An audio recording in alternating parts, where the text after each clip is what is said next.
Hello everybody from the MIH world. This is Eddie York, your maintenance guy right over here at Sherwood Place Apartments. Hey look, not too long ago I put up a retaining wall because we had a lot of runoff to come up in there and the water would get up in the entrance. We also got another problem we found out is the way this downspout's coming around the building here.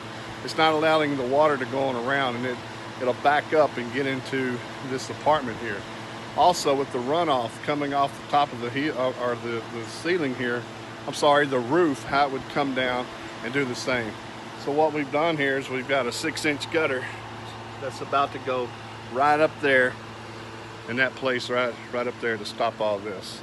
So one thing we do around here at the Sherwood Place Apartments is we definitely take care of our tenants that are here, that they call home.